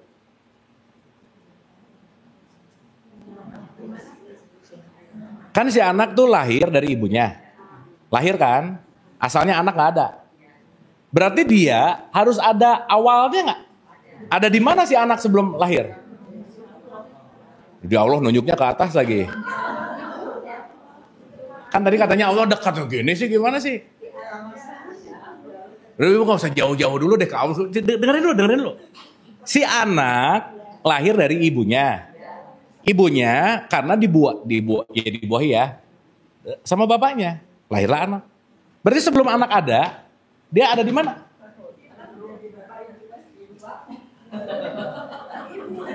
Loh, si anak ini terlahir gara-gara ada sperma yang ketemu ovum nggak? Berarti sperma ketemu ovum, betul nggak? Jadi ibu bapak maaf ya, ibu bapak kalau mau ngumpulin semua kita foto dari mulai umur sekarang, mundur 15, mundur ujung foto kita tuh cuman gini bu pak. Ini apa? Karena kita semuanya asalnya ini nggak? Iya. Kan kita ini semua sperma yang berkembang yang dikasih nama udah gitu aja. Oke? Paham? Ulang. Berarti si anak ini sebelum dia jadi anak pasti ada di sperma bapaknya. Oke? Dapat? Ini paham nggak? Jadi sebelum anak ini ada, dari mana dia? Di sperma. Spermanya diluncurkan, dibuahi, jadilah Berarti anak bagian dari bapak bukan? Berarti kalau bapaknya sumber, anak ini bagian dari sumber nggak? Berarti bapak itu sumber bukan? Itulah kenapa Yesus nyebut Tuhan Father gitu. Bapak. Bukan bapak-bapak, bukan. Tapi itu lagi ngomongin sumber. Ini buat yang nggak ngerti nanti berantem. Oh berarti ada punya bapak, punya anak. Berarti ini anaknya Tuhan. Bukan. Tetapi si anak ini adalah bagian percikan dari bapaknya. Ini paham nggak? Oke? Jadi kalau teman-teman kita di Christianity ngomong Father. Itu bukan ngomong bapak secara bapak-bapak gitu. Karena father itu jadi abu atau Makanya disebut Ibrahim. Rahim itu kasih. Makanya Ibrahim disebut sumber dari segala kasih sayang. Makanya Ibrahim di 4125, ini adalah kekasihku kata Allah. Karena kenapa ya, Ibrahim mewakili sifat Tuhan yang paling dekat denganku gitu. Ini sampai sini oke nggak? Oke nggak? Maaf ya, ini agak-agak asik nih. Berarti ibu bapak maaf ya, kita semua sebetulnya anak-anak dari semesta bukan? Anak-anak dari Allah juga bukan? Karena sumbernya adalah Allah gitu. Tapi kenapa ada jangan diperanakan, jangan ngelihat sosoknya gitu. Paham ini? Oke? Nah. Sip ya? Nah. Maksud saya sebelum kita ngejudge salah apa, mending belajar dulu gitu. Jangan-jangan kitanya yang gak ngerti gitu. Ya? Berarti kalau Allah ini adalah sumber, dia memercik. Titik. Jadi namanya true self. Kalau ini sumber sejati, ini diri sejati. Kalau ini lautan, ini satu tetesnya. Karena semua lautan adalah triliunan tetesan. Betul nggak Bu Pak? Yes. Berarti kalau lautan itu asin, satu tetesnya ikut asin nggak? Jadi ibu bapak kalau mau tahu rasa asinnya lautan, gak usah minum satu lautan. Ambil satu tetes, mewakili. Dalam perspektif Quran disebut khalifah.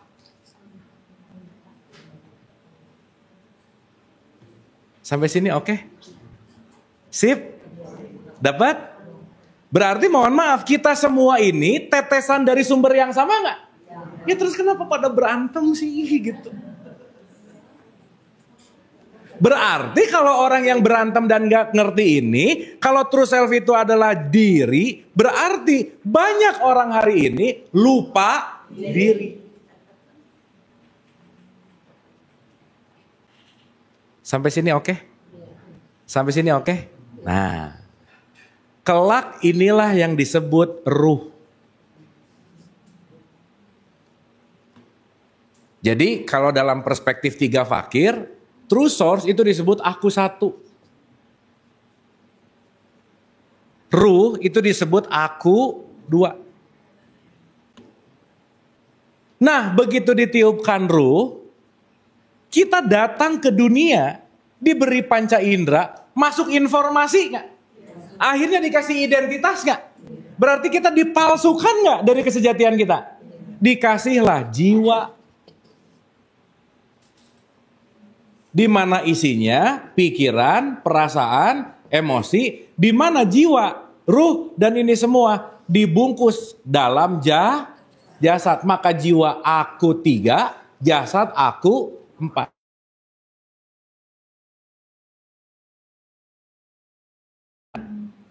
Pertanyaan. Seruangan ini kualitas gini. Ruh itu nanti supaya gampangnya ibu bapak kita sebut kesadaran. Insya Allah di pertemuan yang akan datang kita detailkan ini lebih dalam lagi. Tapi sekarang pertanyaan saya begini. Saya, ibu-ibu, bapak-bapak, dimanapun ini semua, kira-kira di percikan ruh yang kualitasnya sama nggak? Nah, sama. Sip? Berarti pertanyaan saya, kesadaran kita di ruangan ini sama nggak? Dah ulangin dulu. Kan yang ditiupkannya ruh.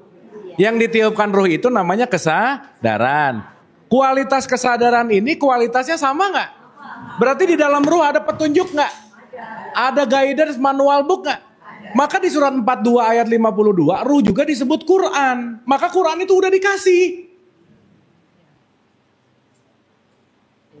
Ini kita dikasih petunjuk langsung dari Allah nggak sebetulnya?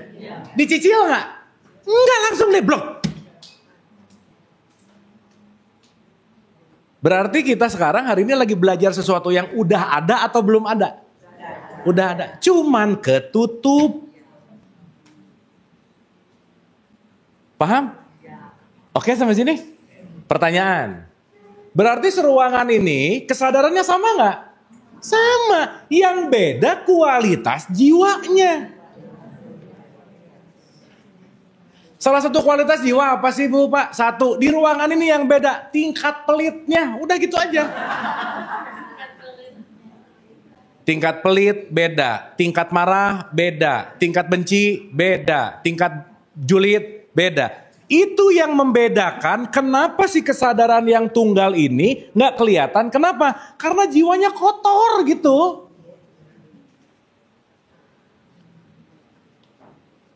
Tapi kesadarannya sama nggak? Makanya di surat 18 ayat 110 Quran ngomong, para nabi dan rasul itu, aku ini manusia biasa seperti kamu. Tapi aku belajar untuk membersihkan jiwa. Maka kalau jiwanya bersih, kesadaran hadir nggak kira-kira? Hadir.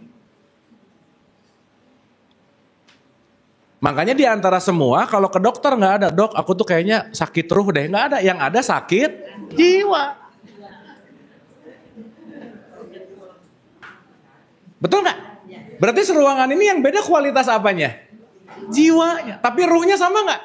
Nah, ibu bapak, jangan sampai kualitas jiwa kita yang berbeda, kita melupakan bahwa siapapun yang kita lihat adalah sumber yang sama dari dia. Selesai. Makanya ibu bapak, sorry to say, orang yang tidak melihat ruh Allah di mana-mana itu disebut orang yang sombong. Berarti kalau sombong ngerasa aku lebih baik dari dia. Aku lebih berhak surga dari dia, betul nggak? Makanya Nabi Muhammad bilang, janganlah kamu bermimpi pengen masuk surga kalau kamu membawa satu atom kesombongan. Sip? Oke? Terakhir. Berarti yang membuat Allah tidak menampil karena ada riak-riak jiwa nggak kira-kira? Dah itu aja. Makanya ibu bapak, contoh ya, saya kasih contoh. Ini gunung, ini sungai. Ketika gunung merefleksi kepada sungai, ada bayangannya nggak? Ada? Kira-kira kalau sungainya tenang, nggak riak, pokoknya tenang banget. Bayangan gunungnya akan bayangannya perfect nggak kira-kira? Jadi kalau ini Allah, ini kita, Allah akan menampil perfect kepada kita kalau sungai-sungai pikiranmu tidak sibuk. Kalau sungai-sungai perasaanmu tidak sibuk. Kalau jiwamu tenang, maka Allah akan menampil. Makanya di 89 ayat 27, ya ayuhan nafsul mutmainah. Wahai jiwa yang tenang. Karena hanya dalam ketenangan jiwalah ruh akan menampil. To the point ya. Berarti kalau ibu bapak lagi tenang, udah di rumah belum? Mau di pasar, mau di gunung, mau di laut, jiwanya tenang, you are home. Tapi mau di istana, mau di New Zealand, mau di tempat asik, tapi ininya bergejolak, semua keindahan gak akan kerasa. Makanya istrinya Fir'aun tahu doanya gak Bu Pak? Apa coba doanya? Ya Allah, bangunkanlah aku istana di surga. Berarti dia happy gak? Berarti dia happy gak? Kan dia doa di istana, bener gak? Berarti meskipun dia punya istana, dia merasa belum punya istana karena kenapa? Boleh jadi dia merasa kesepian di dalam keramaian. Jadi tempat pulang itu geografis bukan? Bukan. Jadi surga geografis bukan? Neraka geografis bukan? Kualitas jiwamu yang menentukan itu surga, itu neraka, itu pulang atau itu pergi. That's your choice. Oke Bu Pak? Sip ya? Berarti pulang ada urusannya sama mati gitu gak? Ada. Tetapi ketika jiwamu dalam konteks gimana ya?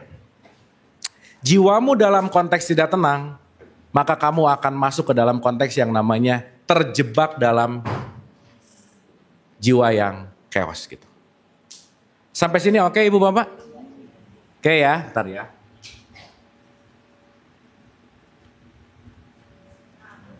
Ya.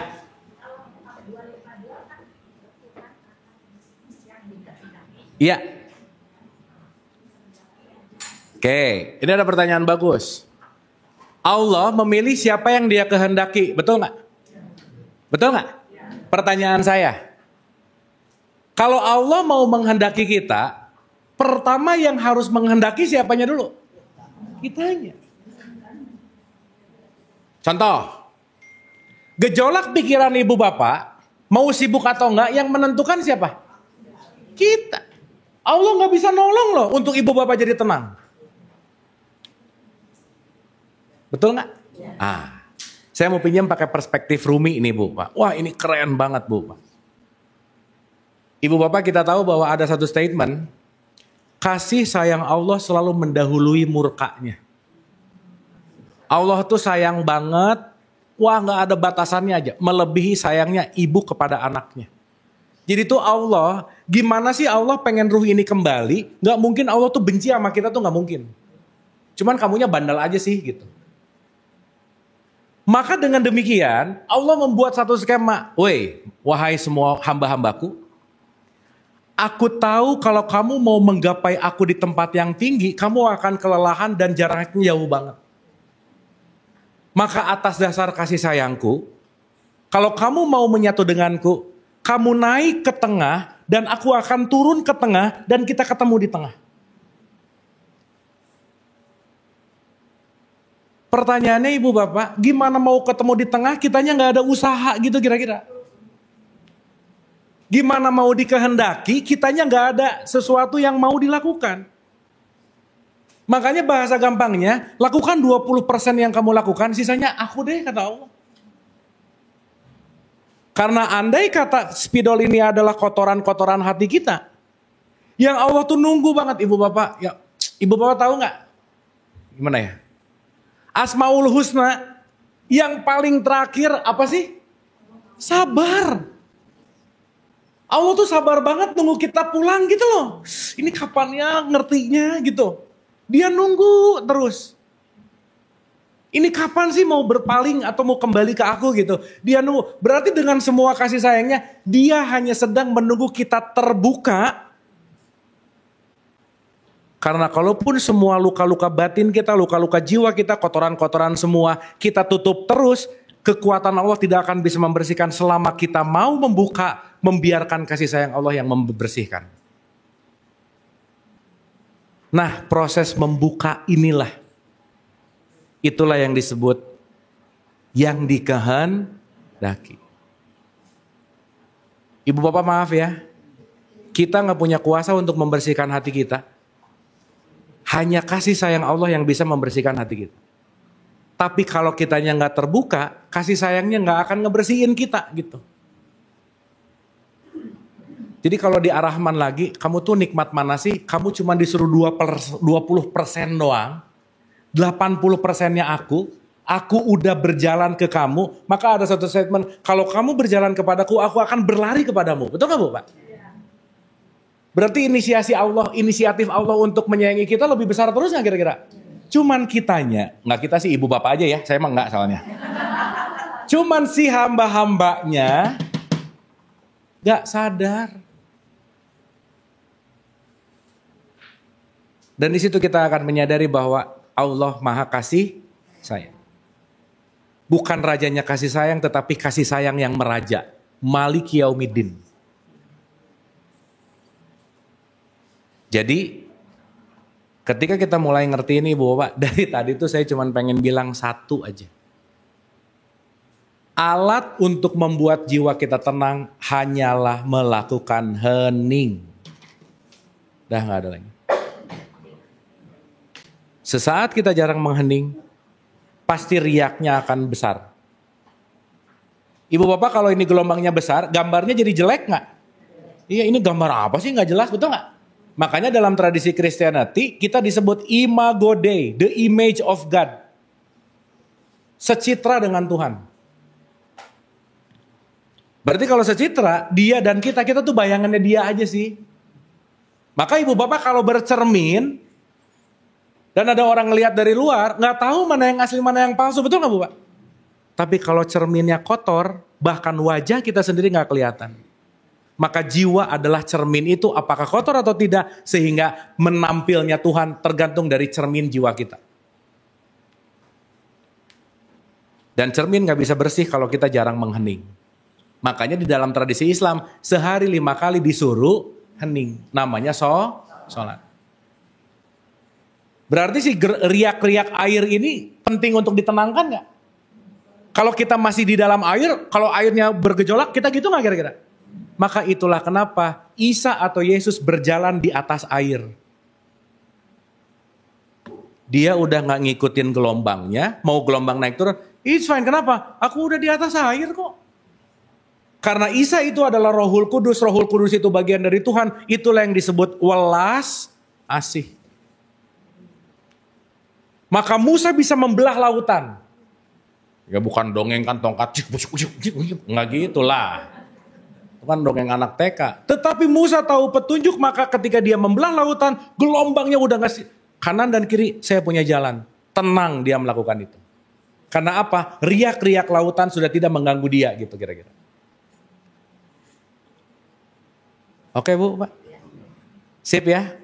Makanya Musa itu akal, Isa itu kasih sayang. Antara logik dan nurani. Dua-duanya penting untuk jalan gitu. Logik nggak dipakai nggak bisa creating. Nurani nggak dipakai stres. Maka kenapa kita diberikan dua perangkat ini gitu kira-kira.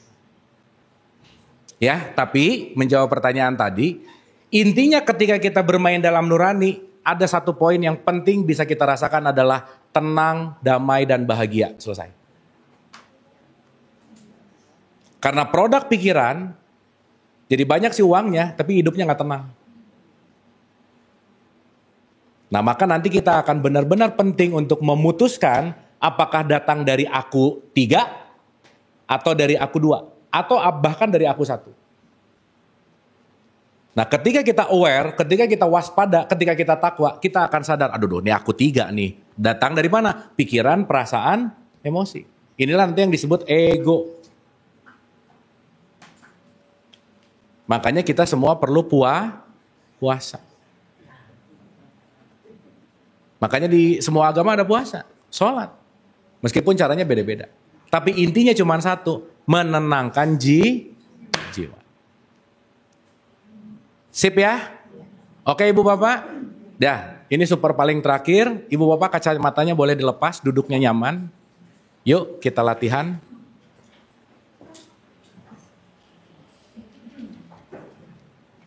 Santai dan rileks. Knowledge-nya udah ada, tapi kalau nggak dialami, nggak akan menjadi sebuah pengalaman. Ibu Bapak kalau mata kita kebuka ada batasan nggak? Kalau mata kita ditutup, nggak ada batasan. Borderless. Silakan matanya dipejamkan. Ingat, jiwa yang tenang itu datang dari tubuh yang tenang. Matanya dipejamkan, santai dan rileks, duduknya nyaman. Kepalanya tidak terlalu menengadah, tidak terlalu tunduk, di tengah-tengah aja, santai dan rileks. Pertama, mari kita membuat tubuh kita santai, karena dalam tubuh yang rileks dan santailah jiwa akan santai juga dan rileks juga, dan tenang. Caranya gimana membuat tubuh kita tenang? Silakan Ibu Bapak memperlambat nafasnya sedikit. Tarik perlahan. Dan buang perlahan.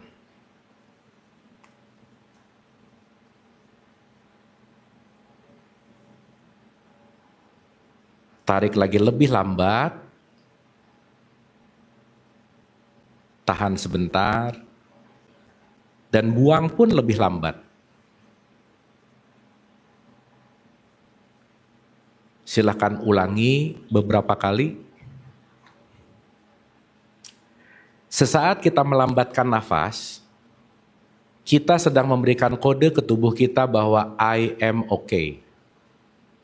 Maka tubuh akan lepas dari stres hormon, akan lepas dari fight or flight, dan dia akan mengeluarkan hormon-hormon endorfin, serotonin, yang itu akan membuat tubuh kita menjadi rileks. Silakan Ibu Bapak rasakan. Semakin nafasnya lebih lambat, semakin tubuhnya santai dan rileks.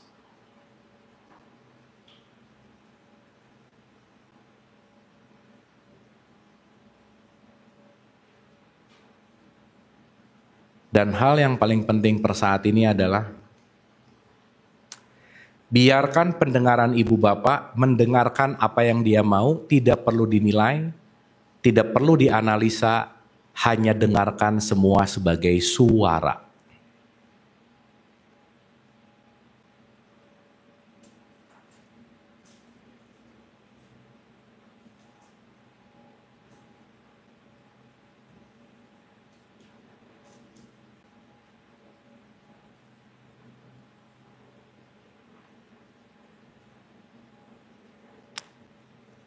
Santai dan rileks.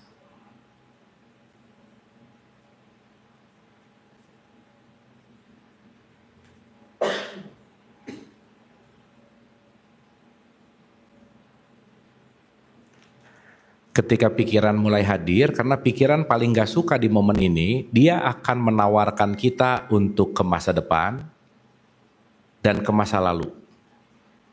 Sesaat pikiran hadir untuk mengajak kita berpikir, silahkan kembali fokus kepada nafasnya masing-masing. Perhatikan nafas, santai dan rileks.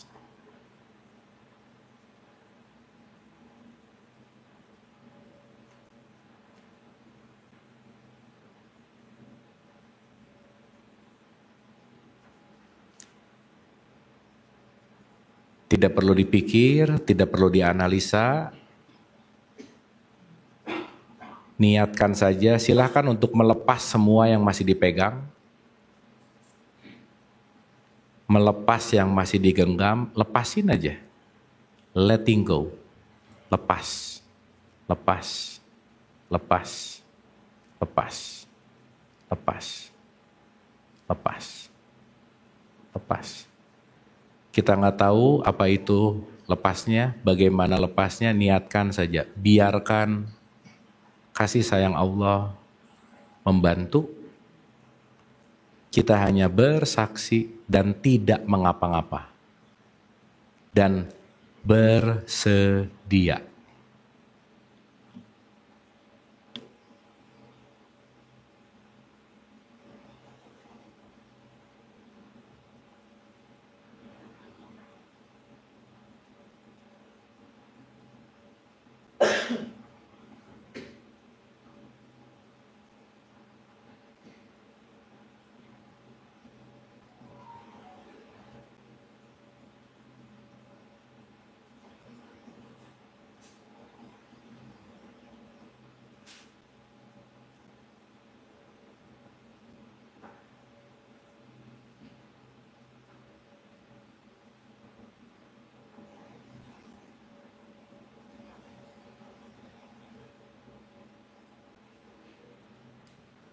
Santai dan rileks.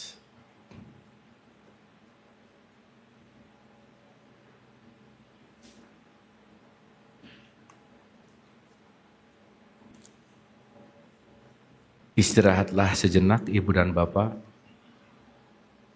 dari kekhawatiran-kekhawatiran, dari kecemasan, dari ketakutan. Istirahatlah.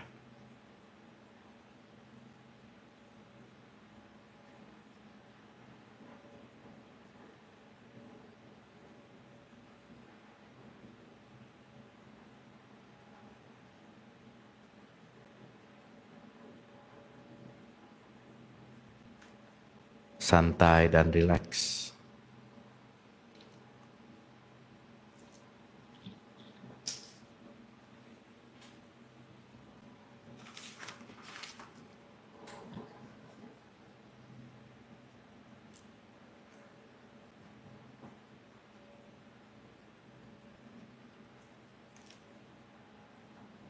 Al-Hadiniyah Al-Fatihah. A'udzubillahi minasyaitonirrajim.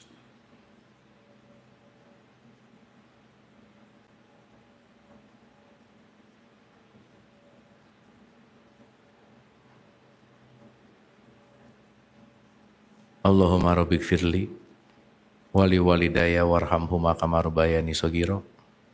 Rabbana atina fid dunya hasanah wa fil akhirati hasanah wa qina adzabannar. Wa adkhilnal jannata ma'al abrar. Ya Aziz ya Ghafar ya Rabbal alamin. Subhana rabbika rabbil izzati amma yasifun wa salamun alal mursalin walhamdulillahi rabbil alamin. Matanya boleh dibuka perlahan dan kita boleh mengusap wajah kita penuh dengan bersyukur, berterima kasih.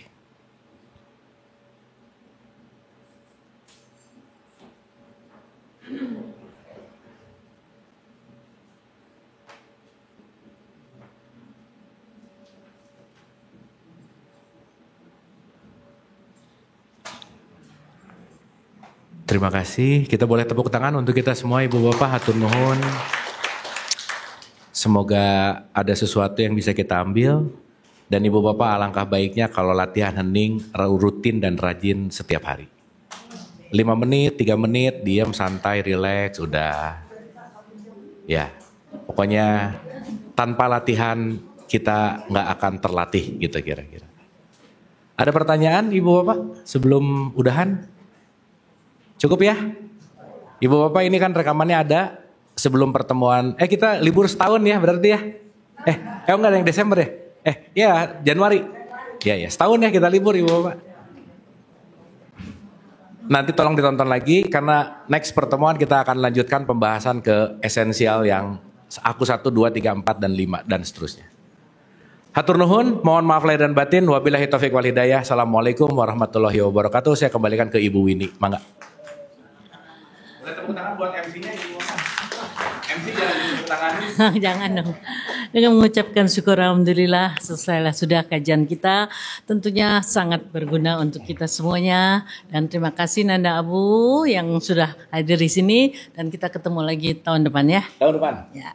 Terima kasih pada keluarga Bapak Hanggodo dan Ibu Tuti Hanggodo. Sekali lagi terima kasih. Sampai ketemu lagi tahun depan. Selamat menikmati hidangan yang telah disiapkan. Tepuk tangan untuk keluarga Hanggodo. Sini dong berdua foto. Oh ya, mau ada speech dulu? Nggak ada? Ya speech dulu lah, tuan rumah kan.